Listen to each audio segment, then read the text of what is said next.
안녕하세요. 오늘은 미래엔 문학교과서에 수록된 이규보의 고전수필 이옥설이라고 하는 작품을 함께 공부하도록 하겠습니다.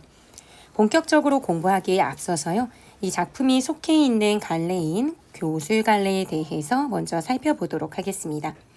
교술갈래는 글쓴이가 자신의 경험을 바탕으로 해서 거기에 대한 교훈, 느낀 점, 깨달음 이런 것들을 서술한 글이라고 보시면 됩니다. 경험, 교훈, 느낀 점, 깨달음 이런 것들을 서술하게 되죠. 그래서 우리가 그동안 서정갈래, 서사갈래에 대해서 살펴봤는데 서정갈래 같은 경우에는 시적 화자가 작가 그 자신은 아니고요. 서사갈래에서도 서사 전체를 펼쳐가는 서술자가 작가 그 자신은 아니죠. 그런데 교술갈래 같은 경우에는 이 글을 쓴 사람, 이 작가가 작품에서 말하는 사람과 일치한다라고 보시면 됩니다.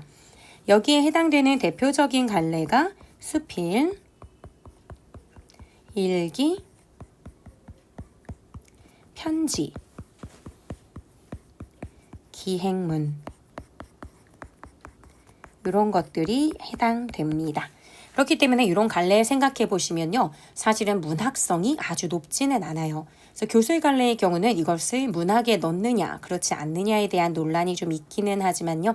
그럼에도 불구하고 계속해서 비교적 꾸준히 문학 영역에서 교술갈래가 출제 중에 있습니다.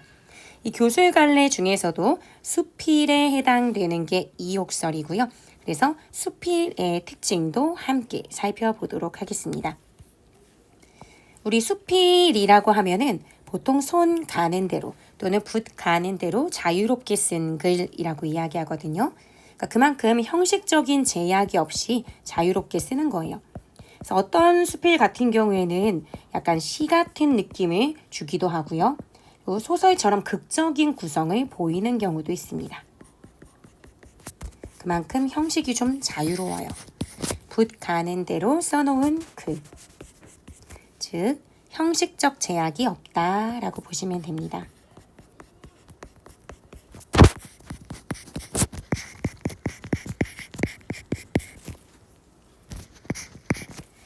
교술갈래의 특징이 글쓴이 그 자신이 작품에서 말하는 사람이라고 했잖아요. 그 특징은 다 갖고 있습니다. 그러다 보니까 본인이 경험한 걸 바탕으로 그 안에서 느끼는 생각, 감정 이런 것들이 아주 솔직하게 펼쳐져 있죠. 그래서 이 수필 같은 경우에는요. 개인의 서정, 자기의 감정, 사색, 깊은 생각, 성찰, 자기를 돌아보는 것, 그리고 그걸 바탕으로 깨닫는 것, 이런 깨달음. 그래서 이걸 바탕으로 자기 생각이나 상황과 연결해서 이제 얘기를 하다 보면 자연스럽게 주인공이라고는 했지만 서술자겠죠? 이 글쓴이의 가치관이 자연스럽게 드러납니다. 그러니까 굉장히 개성이 잘 드러나는 문학, 그 사람만의 독자적인 생각, 이런 걸 잘 드러내는 문학이라고 보시면 돼요. 그러니까 개성적이고 고백적인 특징을 가진 게 수필이구나 라고 생각을 하시면 되겠습니다. 이 특징을 생각하면서 내용을 볼 거예요. 그러면 작품 맨 위에 교과서 상단에 쓰여 있는 내용부터 보자면요. 이옥설은 글쓴이가 행랑체를 수리하면서 얻은 깨달음, 여기도 깨달음이라고 얘기했죠. 깨달음이 드러낸 수필이다. 교술갈래의 특성과 독자 맥락을 고려하여 감상해보자 라고 했습니다. 우리는 이렇게 그러면 감상하면 됩니다. 그래서 작품 볼게요. 이옥설. 이옥설을 보기 앞서서 왼쪽에 이규보에 대한 간략한 설명이 있거든요. 여기부터 보자면 고려시대의 문인이라고 되어 있죠. 고려시대에는 문신, 무신 이런 존재들이 있었고 문신과 무신 간의 갈등도 좀 있었던 시대인데요. 이규보가 이 작품을 창작하던 때는 무신들이 조금 횡포를 부리거나 이랬던 때라고 얘기를 해요. 어쨌든 고려시대의 문인이고요. 고려시대의 문인이기 때문에 이때는 조선시대 이전이죠. 너무 당연한 얘기하고 있습니다. 즉 한글이 아직 창제되지 않았던 시기. 당연히 어떤 문자로 쓰였겠어요? 한문으로 쓰였겠죠? 한문 수필입니다. 물론 여러분들한테는 한문 그 자체가 표기로 된 것을 읽으라고 요구하는 문제가 나오지는 않아요. 근데도 한문수필이라는 것을 굳이 언급해 드린 이유는 뭐냐면요. 한글 창제되기 이전 한문으로 쓰였다 라고 본다면 이규보가 이 이옥설을 쓸 때 예상 독자에는 누구는 없었다 라고 볼 수 있을까요? 평민은 없었다 라고 보면 되겠죠. 이 당시에 귀족층, 여기 뭐 양반계층처럼 이렇게 사회의 고위층이라고 생각을 하시면 돼요. 그래서 그들을 대상으로 쓴 것이니까 그들 들으라는 어떤 이야기를 할 예정입니다. 그래서 그거 생각하시면서 내용을 볼 거고요. 그거에 하나 더하기, 지금 본문 들어가기 전에 하나만 더 말씀드릴 건데요. 이 작품 제목이 이옥설이잖아요. 고려시대에는요. 이 수필 중에서 설이라고 하는 갈래가 있었고요. 그래서 거기에는 이곡의 참화설 같은 작품처럼 설이라고 하는 것을 제목에 이제 집어넣은 이 설이라는 글 양식을 쓰는 경우들이 있었습니다. 근데 설이라고 하는 글이 갖고 있는 좀 독특한 특징이 있어요. 구조가 있거든요. 그게 뭐냐면요. 사물의 이치를 표현하는 것, 즉 내 어떤 경험을 먼저 밝힌 다음에 그것에 대한 깨달음을 덧붙여서 서술하는 구조를 가졌다는 거예요. 수필이나 교술갈래 자체가 그런 성격이 있기도 하지만요. 설 같은 경우에는 그런 구성 방식이 굉장히 명확하게 드러나기 때문에 어떤 논리적 전개 방식에서도 잘 언급될 수 있는 부분입니다. 이 설이라고 하는 건 사물의 이치를 풀이하고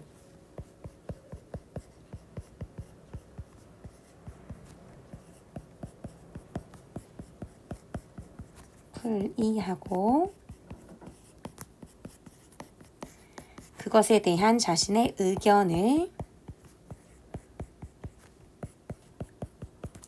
덧붙여서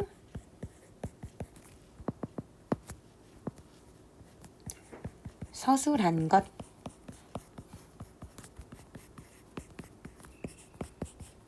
요걸 설이라고 해요. 그러다 보니 설의 양식을 취하는 애들은 거의 구조가 비슷하거든요. 앞부분에서 글쓴이의 경험을 밝히고요. 경험을 밝힌 이후에 그것에 대한 깨달음을 언급하고 정리하는 구조를 취합니다. 그러면 아주 자연스럽게요. 설 양식을 취하는 글 같은 경우에는 주제의식이 글의 후반부에 드러나는 경향이 있습니다. 여기서도 그것을 좀 확인을 해볼 거예요.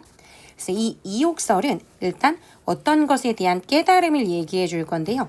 이때는 사람들이 예상 독자들이 다 한자를 사용했잖아요. 그 측면으로 생각한다면 한자만 보고도 이규보가 이런 얘기를 하려는구나 라는 것을 좀 알 수 있는 맥락이 있었어요. 그래서 그거는 어떻게 볼 수 있냐.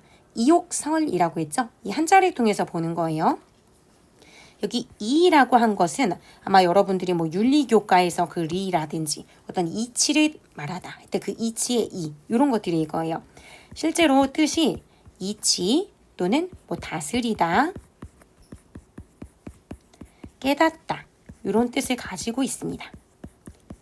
설이라고 하는 갈래가 무언가에 대한 깨달음을 보여주는 거고 어떤 이치를 밝히는 거라면 어떤 것을 통해서 이치를 밝히냐? 요 옥이 나오죠. 수상가옥 이런 것처럼 이 가옥 할 때 그 옥이거든요. 즉 뭘 의미할까요? 집을 의미하는 거예요. 집과 관련한 깨달음을 적은 글 그냥 요 정도로 생각해도 되지 않을까 싶습니다. 그래서 요거 생각하면서 이제 본문으로 들어가도록 할게요. 본문이 아주 길지 않아요. 교과서에 수록된 게 전체인데 보면은 전체가 3개의 문단으로 간단히 제시가 됐습니다. 일단은 번호를 편의상 붙여볼게요. 1, 2, 3 이렇게 붙이고요. 첫 번째 문단부터 살펴보게 될 텐데 이게 설이라고 얘기했고요. 설이라고 하는 갈래 같은 경우에는 경험에서 깨달음으로 연결되는 구성을 갖춘다라고 말씀드렸죠. 어느 부분에서 경험을 얘기하고 어느 부분에 깨달음이 등장하는지 궁금해 하시면서 내용을 보도록 하겠습니다. 1문단 볼게요. 행랑채가 낡고 떨어져 버릴 수 없게 된 게 3칸이었다. 이게 지금 3칸이 있는 상황을 이야기해 주고요. 그때 나는 마지못해서 이것들을 모두 수리하였다. 나라는 존재가 등장하는 데는 시에서는 화자, 소설에서는 서술자. 그렇지만 그게 작가 자신은 아니다. 그런데 수필에서는 작가 그 자신이라고 말씀을 드렸죠. 여기서는 이 나가 이규보일 거예요. 작가 자신. 행랑채라고 하면은 보통 대문간 곁에 있는 어떤 집 같은 걸 얘기하는 거란 말이에요. 근데 거기에 지금 낡고 떨어져서 버틸 수 없게 된 게 3칸이래요. 여기는 보통 행랑채는 집 주인이나 좀 실세 이런 사람들이 머물지 않는 공간이라는 점을 생각한다면 그렇지 않은 이들을 만든 공간이 3칸이나 된다는 건 꽤 이 집의 경제적 규모가 컸다라고 보실 수 있을 거예요. 어쨌든 여기에서 이규보가 마지못해서 이것을 수리했대요. 바로바로 고쳐야 될 텐데 우리도 내가 직접 사용하는 공간이 아닌데 문제가 생겼을 때 그냥 바로바로 고치는 거 좀 귀찮잖아요. 급한 게 아니다 라고 생각을 하면 그냥 두겠죠. 이 3칸 중에서 2칸은 어떤지 지금 이제 설명을 해줄 거예요. 그런데 그중 2칸은 먼저 번 장맛비에 비가 샌 지 오래되었어도 나는 이럴까 저럴까 망설이다가 아직 손에 못 댔대요.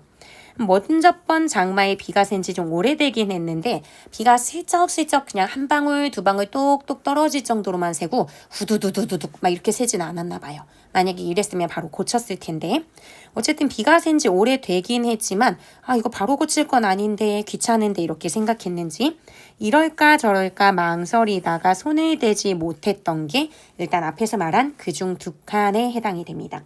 이 그중 2칸의 경우는요. 제때 수리하지 않은 경우구나 라고 생각을 해주시면 돼요.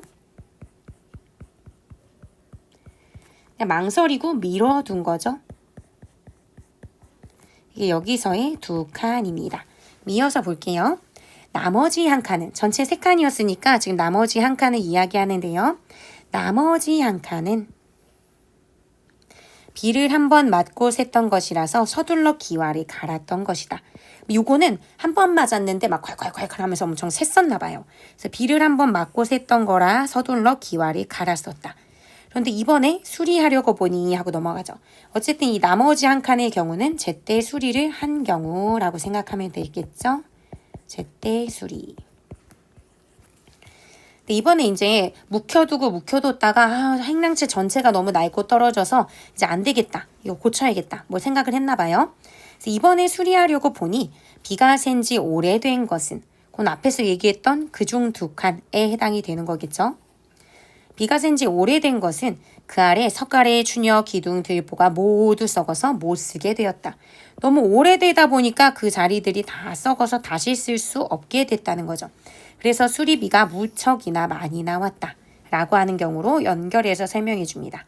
그런데 한 번밖에 비를 맞지 않았던 한 칸의 제목들은 아직 온전해요.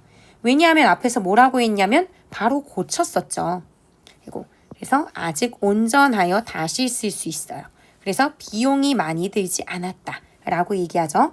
그러면 지금 우리가 행랑채를 고치는 데 있어서 비가 샌 지 오래됐는데 방치한 것과 한 번 샜는데 그것을 바로 수리를 한 경우 요 2가지를 대조해서 보여줬죠. 1번 문단 같은 경우에는 이렇게 행랑채를 고치게 됐던 경험은 얘기하지만 그것에서 내가 무엇을 깨달았는지에 대한 생각은 제시되어 있지 않습니다. 일단 1번 문단 요것만 정리를 해보자면요. 1번 문단은 여기서는 작가의 경험이겠죠. 경험을 전달합니다. 어떤 경험이냐? 낡은 행랑채를 수리했던 경험이죠.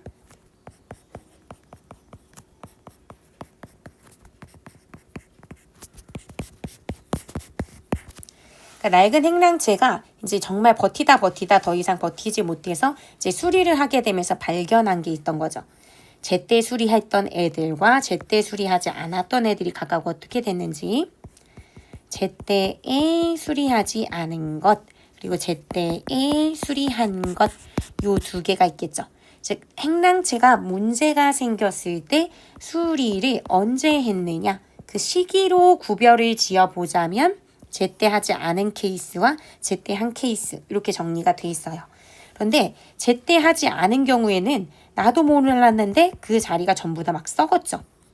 석가래, 대들보, 추녀 이런 것들이 전부 다 썩어서 못 쓰게 됐단 말이에요. 못 쓰게 되면 보통 그냥 두나요? 그러지 않고 그거를 이제 고쳐야겠죠. 그래서 수리를 하려다 보니까 수리 비용이 많이 들었었습니다. 근데 제때 수리한 애는 상태가 온전해요. 온전하기 때문에 수리할 게 많지 않았어요. 그러면 요거는 뭐냐? 어떤 특정한 시기에 제대로 했느냐 안 했느냐에 따라서 행랑채를 짓게 되는 석가래, 대들보, 추녀 이런 게 제목이겠죠. 어떤 재료가 되는 물질, 나무로 된 거. 이런 거라고 이제 생각했을 때 요거의 상태가 서로 달라요. 제목의 상태가 온전한 경우와 그렇지 않은 경우로 얘기를 하고 있죠. 이런 때에 수리 비용이 각각 어느 정도 차이 나는지 언급을 했습니다. 제목 상태가 좋지 않아서 다 썩어서 교체를 해야 될 때는 수리 비용 비쌌죠. 온전할 때는 수리 비용이 거의 들지 않았다라고 얘기합니다. 이걸 통해서 우리가 무엇을 깨달을 수 있을까? 일단 여기까지 봤을 때는 경험만 얘기했거든요. 생각은 드러나지 않았어요. 근데 그게 두 번째 문단부터 등장할 예정입니다. 그럼 두 번째 문단 이어서 보도록 할게요. 두 번째 문단. 나는 그것을 통해 사람의 몸을 보아도 그와 마찬가지라는 사실을 생각했다. 나는 그것을 통해 라고 얘기했는데 이 그것은 뭘까요? 앞에 나온 이야기겠죠. 내가 경험했던 그것을 통해 라고 보시면 될 겁니다. 그래서 이 부분은 1번 문단에서 했던 그 경험이겠죠. 첫 번째에서 했던 그 경험을 통해 사람의 몸을 보아도 그와 마찬가지라는 사실을 생각했대요. 즉 행랑채 수리하는 이야기만 했던 거지만 그거는 사람의 몸에 연결이 되어서 확장해 볼 수 있다. 요 얘기 됐죠. 앞서서 얘기했던 경험을 확장하여 적용하고 이해하는 과정이 있을 거고요. 그러면서 여기에서는 그와 마찬가지라는 사실을 생각했다라고 얘기하죠. 자기 나름대로 어떤 경험을 하더니 여기에 적용이 되잖아 라는 사실을 깨달은 거예요. 여기는 깨달음. 이렇게 적어볼게요. 어떻게 연결이 된다는 거지? 라고 생각하면서 본문 이어서 봅시다. 자신의 잘못을 알고서도 그것을 바로 고치지 않으면 곧 그 자신이 나쁘게 되는 것과 같이 라고 얘기합니다. 앞의 내용과 뭐하고 비슷한지 생각해 보시는 거예요.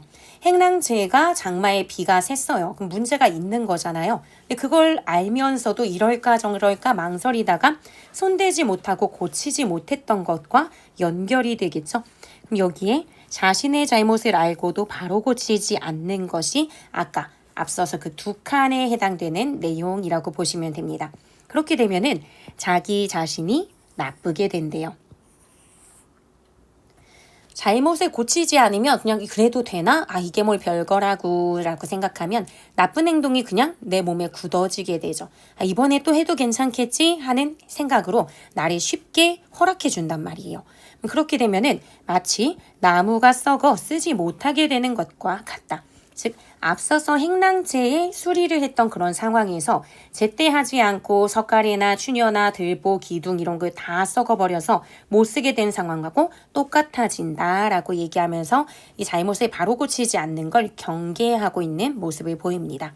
그러면서 이어서 또 자신의 잘못을 알고 고치기를 꺼리지 않으면 말이 약간 어렵게 써놨지만 자신의 잘못을 알고도 고치기를 꺼리지 않는다라는 것은 고치는 거 그냥 할 수 있어. 괜찮아. 그래서 쉽게 고치는 거죠. 그러니까 잘못을 잘 고치면, 제때 고치면 요 말이에요. 그러니까 잘못을 제때 고치면 남에게 해를 입지 않고 다시 착한 사람이 된대요. 나쁜 사람, 착한 사람 하니까 약간 초등스러운 느낌은 좀 있긴 하지만 어쨌든 나쁘게 사는 것, 착하게 사는 것 이건 삶의 가치관이니까 굉장히 중요한 문제란 말이에요. 그래서 이렇게 착한 사람이 될 수 있고 그래서 저 집의 제목처럼 여기서 그 집은 나머지 한 칸에 해당되는 거죠. 제때 수리했던 애.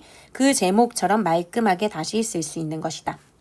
즉, 큰 비용이 들지 않고 큰 문제 없이 말끔한 상태로 쉽게 되돌릴 수 있다. 요 얘기죠. 여기서는 전반적으로 봤을 때 요 부분에서도 잘못을 알고 바로 고치는 경우와 그렇지 않은 경우를 똑같이 대조하면서 이야기하고 있습니다. 다만 앞부분에서는 그냥 경험만 이야기했다면 두 번째 부분에서는 그런 걸 통해서 사람이 과연 어떻게 살아야 할까? 요걸 고민하게 하는 거죠. 그래서 첫 번째 부분이 경험이었다면요. 요거 바탕으로 해서 자기가 생각하는 내용을 언급하는 게 두 번째 문단이죠. 두 번째 문단에서는 행랑채를 수리했던 경험을 사람의 몸에 적용해서 이야기합니다. 사람의 몸을 보아도 그와 마찬가지다 라고 한 그 말을 그대로 사용할게요. 사람의 몸에 적용을 하는데 어떻게 적용하냐? 행랑체의 어떤 관계, 제때 수리했을 때와 그렇지 않을 때 어떤 문제가 생기는지를 봤을 때 이것과 굉장히 유사하기 때문에 빗대어서 비교해서 추론한 게 있어요. 사람의 몸에 빗대어서 추론한 거죠. 유사한 것에 비유하고 추론하여 이야기하는 걸 우리가 유비추론이라고 하고요. 이걸 조금 더 줄이면 유추라고 합니다. 그래서 사람의 몸에 유추하여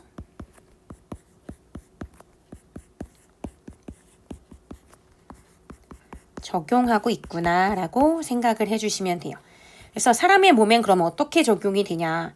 누구나 잘못을 할 수 있어. 사람이 잘못을 하지 말란 얘기는 아니에요. 누구나 잘못은 할 텐데 잘못을 했다는 전제하에 그 잘못을 제때 고치느냐 그렇지 않으냐를 얘기하죠.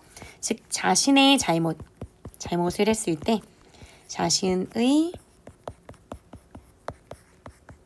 잘못을 고치는 일, 고치기 요게 있다면 요걸 위하고 동일한 방식으로 정리한다면 제때 고치느냐 제때 고치지 않느냐 요걸로 이제 나눠볼 수 있을 거예요.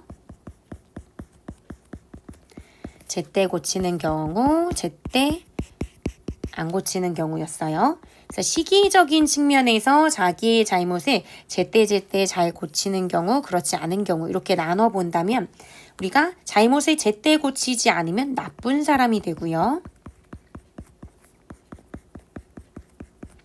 제때 고치면 착한 사람이 된다라고 얘기했죠.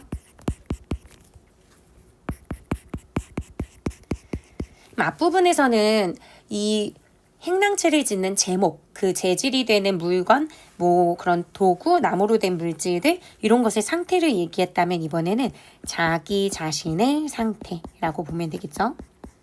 잘못을 제때 잘 고치지 않으면 자기의 상태가 나쁜 사람으로 변해버릴 수 있어요. 그런데 잘못을 제때 잘 고치면 착한 사람인 상태로 살아갈 수 있어요. 요 얘기라고 보시면 되겠죠. 그래서 이렇게 정리를 해봤고요. 그래서 결국은 우리가 행랑채 이야기를 통해서 이 글쓴이가 깨달은 바를 전달하는 거죠. 야, 누구나 잘못을 할 수는 있겠지? 근데 잘못을 했다는 상황이 오게 되면 그 잘못을 제대로 바로 고치고 개선할 수 있어야 해. 여기에 대한 깨달음, 요걸 정리해 볼 수 있는 거예요. 그래서 깨달음 내용은 자신의 잘못을 알고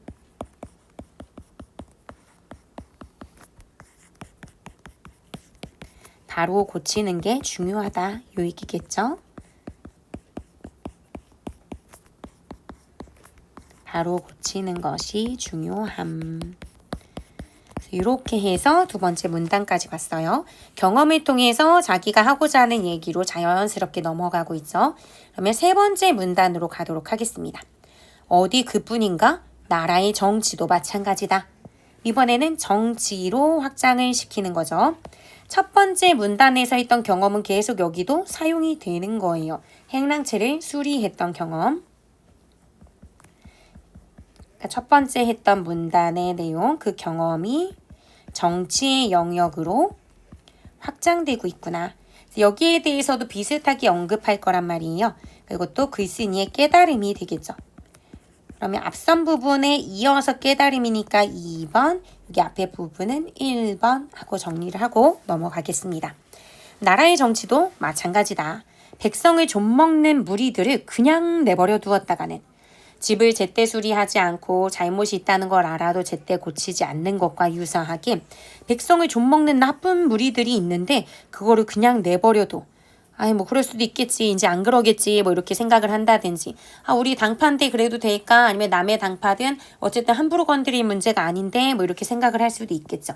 하지만 이런 사람들을 그냥 두게 되면 어라? 요 정도까지 해봤는데 또 해봐도 되겠네? 하면서 더 과감하게 백성들을 수탈하거나 괴롭힐 수도 있을 거예요. 그래서 백성을 좀먹는 무리라고 하면 우리가 보통 탐관오리라고 하는데 탐관오리를 빠르게 소탕할 것을 좀 바라는 것 같다라고 보실 수 있습니다. 백성을 좀먹는 무리, 우리는 보통 쉽게 쉬운 말일지 모르겠지만 탐관오리라고 얘기합니다. 그런데 요 탐관오리 이런 이들은 좀 더 넓은 범위로 얘기하자면 부정부패를 저지르는 이런 걸 부정한 또는 부패한 이렇게 얘기할 수 있겠죠. 부패한 정치 세력.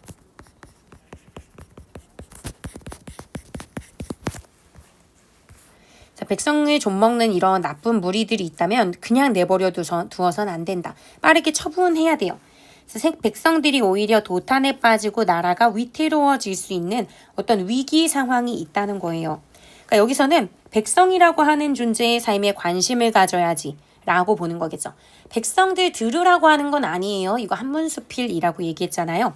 백성의 삶을 돌봐야 하는 자들, 양반들이죠. 이들에게 하고 싶은 말이겠죠. 야, 백성 좀 챙겨. 니네 백성 안 챙기고 백성을 좀 먹는 삶을 살아서는 안 돼. 요 얘기로 보면 돼요. 백성의 삶에 대한 관심, 요것을 촉구하는 내용이다 라고 보실 수 있겠죠. 그래서 만약에 이걸 그때그때 바로 처리하지 않고 지금 빠르게 신속하게 제때제때 할 것을 요구하는 글이잖아요. 이 전반적인 흐름이. 근데 그런 일이 있고 나서 급하게 바로잡으려고 하면 그때는 이미 썩어버린 제목처럼 늦어버린다 라고 이야기합니다. 이걸 통해서 뭔가 일이 다 터지고 나서는 해결이 어렵다라고 하는 이야기를 하려는가 보다 라고 생각을 해주시면 돼요.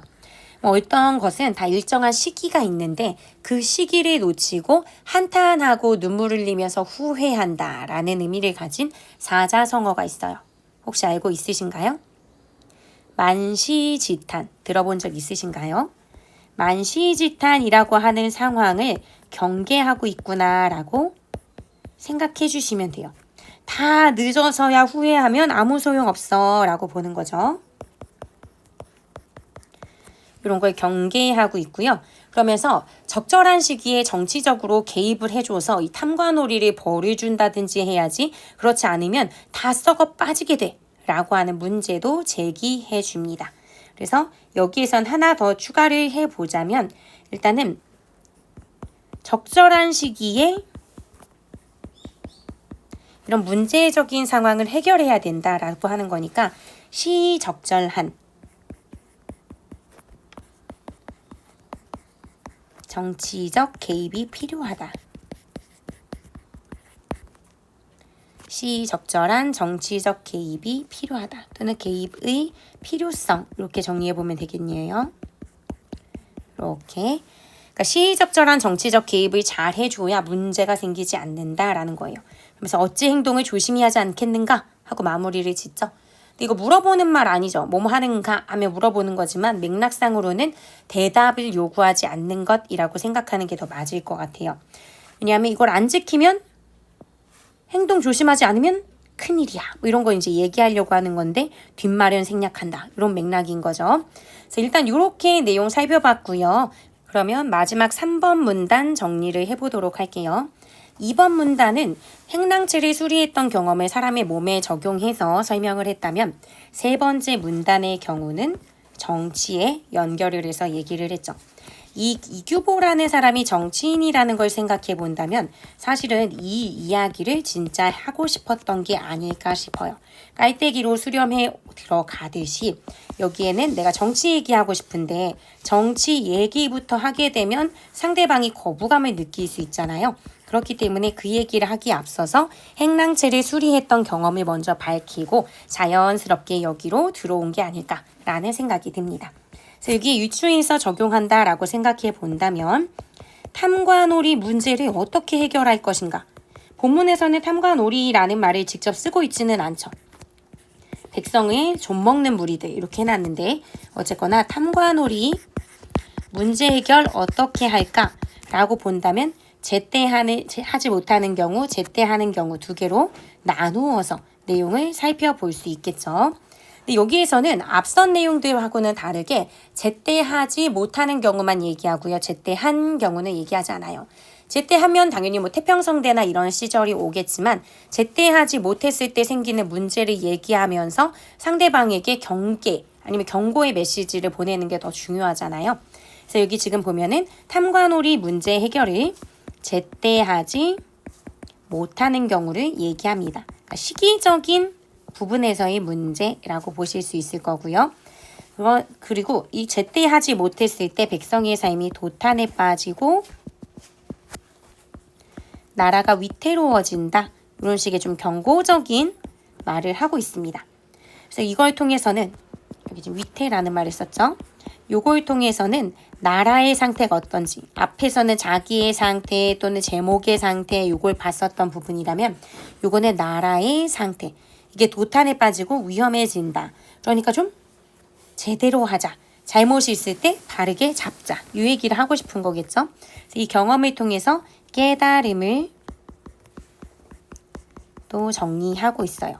여기 이제 전체 내용에서는 마지막 깨달음에 해당하는 거고요. 여기까지만 할 거니까 잘 집중해 주세요. 마지막까지. 그러니까 이 깨달음의 내용이란 나라의 정치도 잘못을 했다면 잘못을 제때 바로 잡는 게 중요하죠.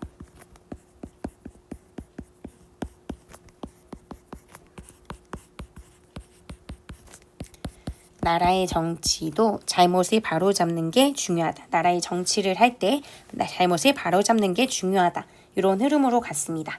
이렇게 해서 전체적으로 다 살펴봤고요. 앞부분에서는 횡랑체를 수리했던 경험, 그걸 바탕으로 몸에 적용해서 설명을 했고요. 그리고 그 다음으로는 나라의 정치까지 확대해서 적용을 해봤습니다. 그래서 이렇게 해서 내용 마무리 지을 거고요. 여러분들 다음 시험 때까지 여러 차례, 그래도 비교적 쉬운 작품이긴 하지만 여러 차례 복습을 해보시기 바랍니다. 오늘 모두 수고하셨어요. 다음에 또 봅시다. 안녕.